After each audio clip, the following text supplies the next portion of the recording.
I never thought my marriage would unravel over something as ugly as money. When I married Emily 5 years ago, I believed she loved me for who I was, not for what I had. I wasn't a billionaire or anything, but my father had left behind a substantial inheritance, property, stocks, and a trust fund that grew quietly in the background. I never flaunted it. To me, it was security, not leverage. But to Emily, I would later discover, it was a prize she couldn't resist. At first, life with her seemed perfect.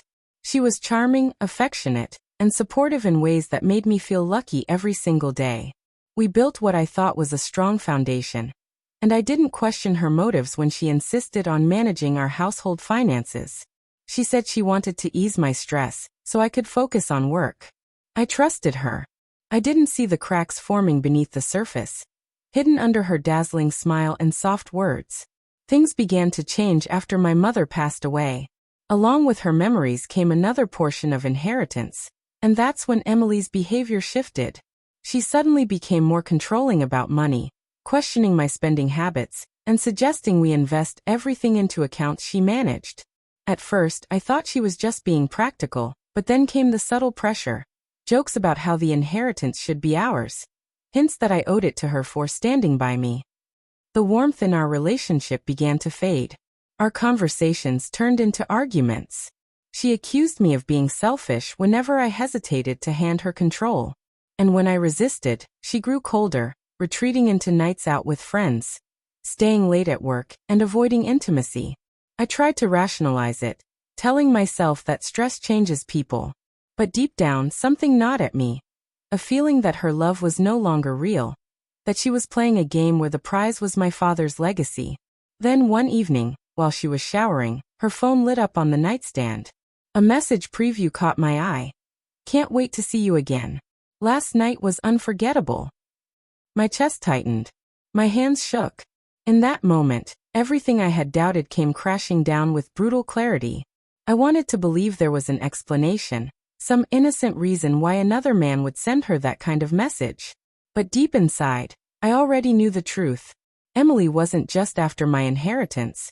She had been betraying me in the most intimate way. I put the phone back where it was and forced myself to stay calm. If I confronted her too soon, she'd deny it, twist the narrative, and make me look paranoid. I needed proof, something undeniable that would shatter her facade once and for all. Over the next few weeks, I played the role of the clueless husband. I smiled, kissed her goodbye in the mornings, and pretended to believe her excuses about late nights. Meanwhile, I started gathering evidence. A friend of mine recommended a private investigator, and within days I had photos, messages, and hotel receipts that painted a sickening picture.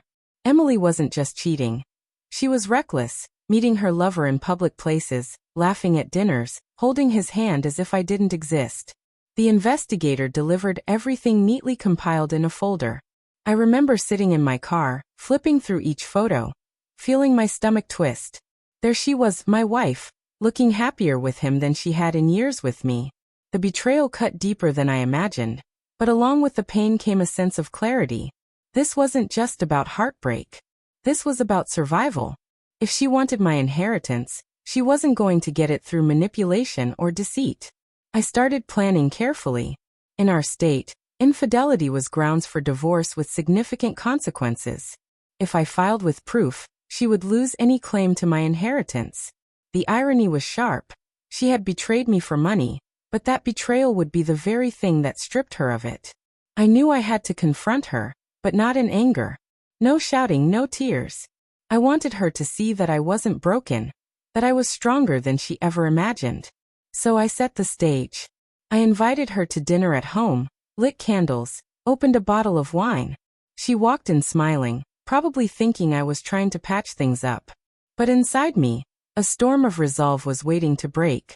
Emily sat across from me, her glass of wine in hand, her eyes scanning me with that same calculating look I had grown so used to. For a moment, I almost laughed. She truly believed she had me wrapped around her finger. But tonight, the script was mine. I slid the folder across the table, my hand steady. "Open it," I said quietly. She smirked, clearly thinking it was something romantic, maybe a surprise.